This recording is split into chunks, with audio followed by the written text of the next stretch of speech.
네, 안녕하세요. 고려대학교 철학과에서 주로 윤리학을 가르치고 있는 성창원 교수라고 합니다. 네, 우리는 자유로운 선택을 한다고 보통 얘기하지만 이는 대부분 어떤 배경, 특히 선택하지 않은 배경을 토대로 많이 일어납니다. 그래서 중요한 문제는 이렇게 충돌하는 것처럼 보이는 두 가지 요소를 어떻게 하면 종합적으로 이해할 수 있는가이죠. 자, 이를 위해서 도덕적 책임에 관한 다양한 철학적 생각을 살펴볼 필요가 있습니다. 네, 우리가 어떤 행위에 책임을 지려면 이른바 자유의지와 결정론이라는 철학적 개념을 반드시 정확하게 이해해야 합니다.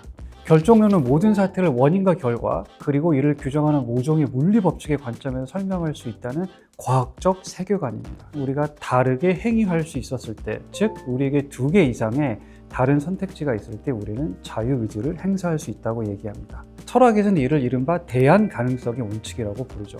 예를 들어 집에 든 도둑이 나를 감금해서 회사의 중요한 미팅에 못 나갔다면 나는 자유로운 선택을 한 것이 아닙니다. 왜냐하면 나는 물리적으로 구속이 되어 다른 방식으로 행위할 수 있는 가능성, 즉 제때 시간에 맞춰서 미팅에 갈 선택지 자체를 박탈당했기 때문이죠.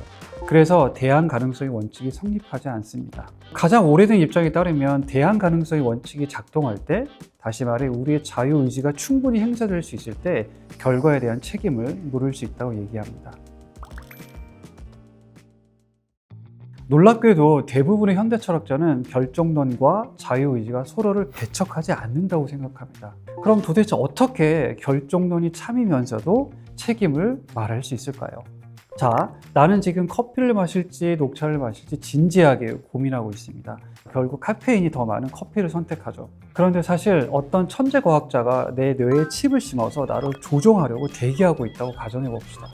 만약 내가 녹차를 선택하려고 한다면 그 찰나에 개입해서 내 결정을 강제로 바꾸려고 준비를 마친 상태입니다. 하지만 나의 자발적인 선택이 과학자의 의도와 정확히 일치했기 때문에 과학자가 실제로 개입하는 일은 벌어지지 않았죠. 자, 나에게 녹차를 선택할 대안 가능성이 있었나요? 아닙니다. 그런 가능성은 없었습니다.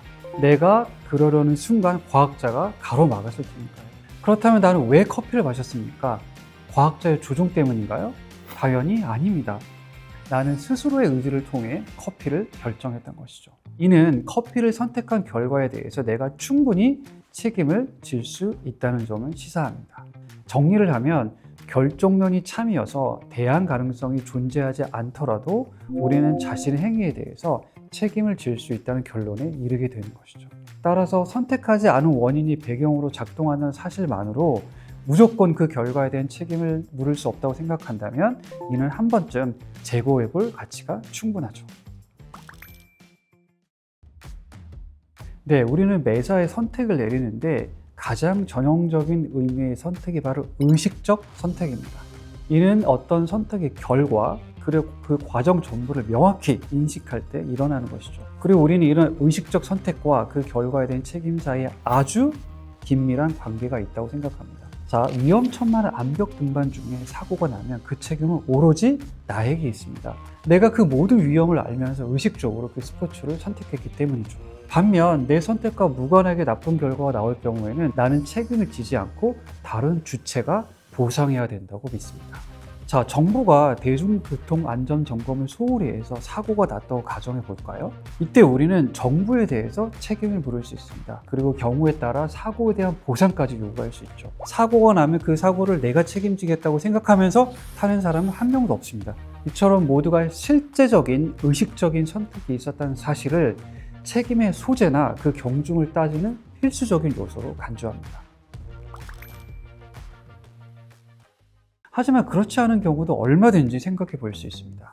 호의가 다니던 단골 체육관의 사례를 한번 생각해 보겠습니다. 주인이 한 달 안에 사물한 짐을 찾아가지 않으면 자선단체에 기부하겠다라고 공고하고 문자로도 여러 차례 알렸던 것이죠. 그런데 호의는 다음 주는 꼭 가야지 이렇게 생각했지만 미루다가 잊어버려서 결국은 체육관 문이 닫힐 때까지 운동화를 찾아가지 못합니다. 자, 호의가 운동화를 기부하기로 실제로 선택했습니까? 전혀 아니죠. 호의는 단 한 번도 자기 물건을 포기하겠다는 의지를 내비친 적이 없습니다. 하지만 체육관 주인이 신발을 기부하는 것이 꽤 정당하게 느껴지고 호의가 주인에게 변상을 요구하는 것도 별로 설득력이 없어 보입니다. 이 지점에서 우리는 중요한 결론에 도달할 수 있는데요. 단순히 몰랐다, 잊어버렸다는 그런 말로 책임을 회피하거나 또는 타인에게 책임을 떠넘기는 것은 꽤나 정당성을 잃은 태도일 수도 있는 것이죠. 성별이나 타고난 능력 또는 가족의 재력 등 다양한 운이 작동하는 상황에서 사회정의나 공정성을 제대로 실현하기란 여간 까다로운 일이 아닙니다. 입시나 취업 등에서 사회적인 문제가 파생되는 것도 다 이런 이유 때문이죠. 경쟁 과정에서 주어진 조건을 가장 잘 충족하는 능력 있는 사람이 상을 받는다는 것은 매우 당연해 보이죠. 대학 입시에서 점수가 높은 순으로 합격을 하고 달리기 경주에서 1등이 금메달을 목에 거는 것. 이게 바로 우리가 생각하는 능력주의의 핵심입니다. 하지만 순수한 능력주의는 또 함정이 있습니다.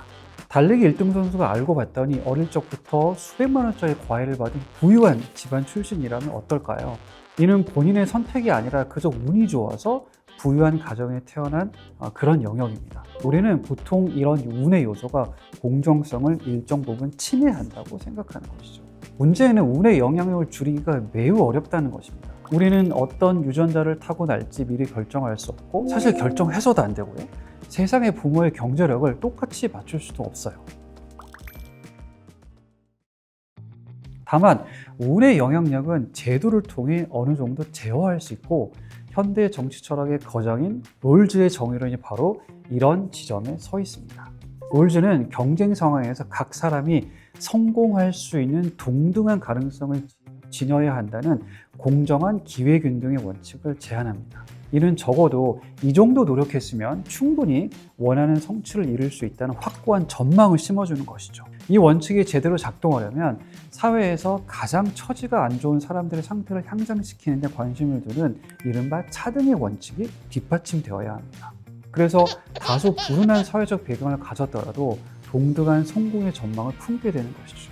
결국 롤즈에게 있어서 공정한 기회 균등은 사회 전반의 정의의 문제로 환원되는 것이죠. 한 사회가 이런 정의 원칙들에 의해서 잘 굴러간다면 사회적인 또는 선천적인 운의 영향력을 완벽히는 아니더라도 상당 부분 제어하고 통제할 수 있다는 것이 롤즈의 생각입니다.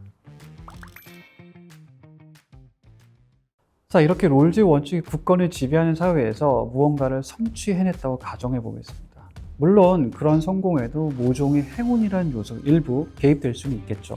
그렇다면 이제 나의 성취나 성공의 의미가 빛이 발했다고 그냥 폄하해야 할까요?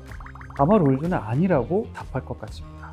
나의 성취는 합의된 공정한 경쟁 과정, 즉 불합리한 운을 제어하는 가장 정의로운 사회 시스템을 든든한 기반으로 해서 이루어진 결과물이기 때문이죠. 따라서 이런 나의 결정과 선택에 대해 우리가 반드시 후회하거나 부끄러워해야 할 필요는 없을 것 같습니다.